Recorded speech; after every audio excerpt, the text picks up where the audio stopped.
Have you ever felt like you were being pulled in two different directions in life? Part of you wants safety, part of you wants growth. Part of you wants to stay where things are known, and another part of you knows deep down that you're meant for something more. What if that tension is not a problem? What if it's actually the mechanism of transformation itself? Today, I want to explore something incredibly beautiful: how the zodiac is not just a personality system, but a living map of psychological and spiritual evolution, and how what Carl Jung called the transcendent function is already built into the structure of your birth chart. Jung believed that real growth doesn't happen by choosing one side of ourselves over another. It happens when we can hold the tension between opposites, not fixing it, not escaping it, not resolving it too quickly, but staying present.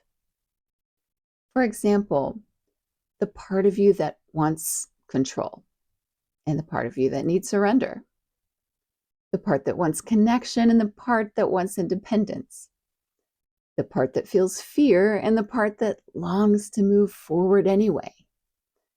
When you stay with that tension long enough, something unexpected happens. A third way emerges. Not compromise, transformation. This is what Jung called the transcendent function, and this is exactly how the zodiac works. The entire zodiac is structured through polarity. Every sign has an opposite. Aries and Libra, Taurus and Scorpio, Gemini and Sagittarius, Cancer and Capricorn, Leo and Aquarius, Virgo and Pisces. These are not contradictions. They are living tensions. And astrology never asks you to eliminate one side. It asks you to integrate both. So instead of asking, which one am I? The deeper question becomes, how do these two forces live within me? Because your growth lives in the space between them. This becomes even clearer when we look at the lunar nodes. In evolutionary astrology, as taught by my teacher, Stephen Forrest, the nodes describe your soul's movement through time. The south node represents what is familiar, what is practiced, what feels safe, what you already know how to do.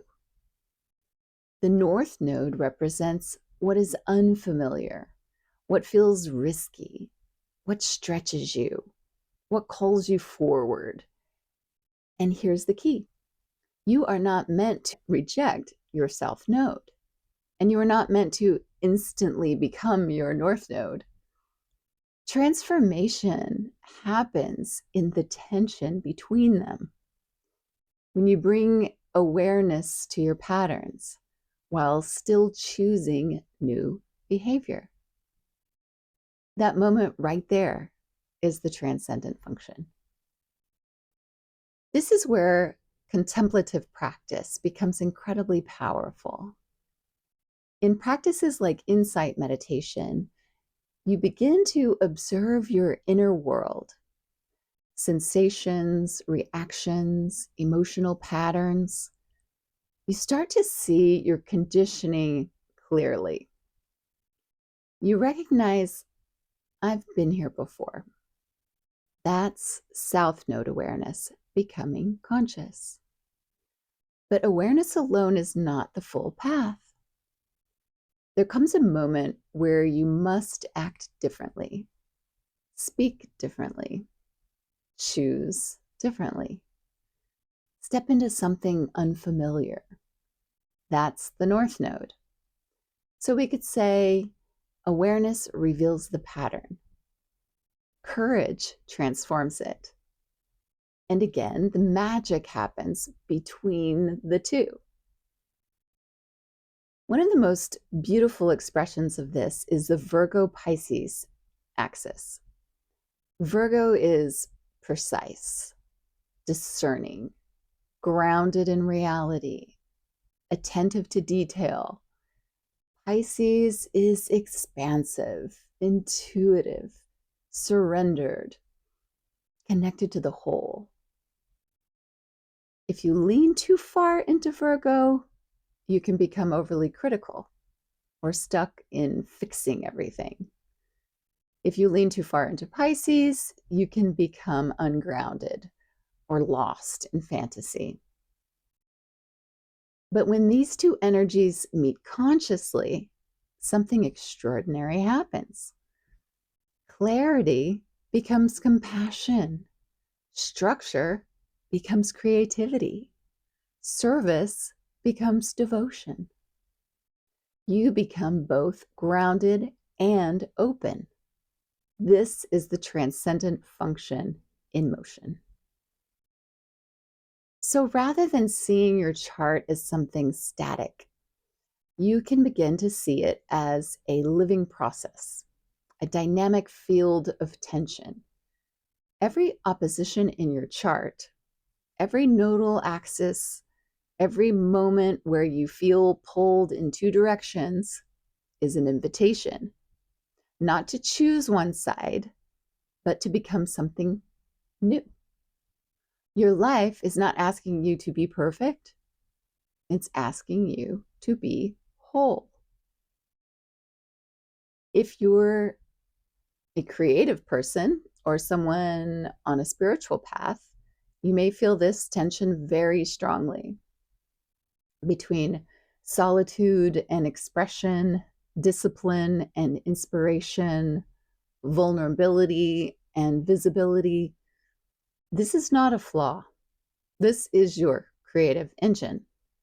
The transcendent function is the moment when what you feel becomes what you create, when the unseen becomes form.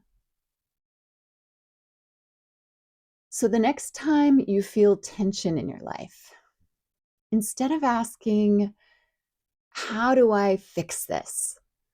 You might ask, what is trying to emerge through this? Because your chart is not limiting you.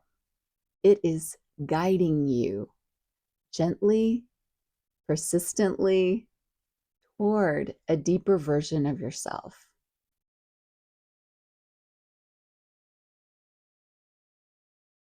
If this resonated with you, you might explore your sun, moon, and rising signs, as well as your north and south node, and begin to notice, where am I holding tension?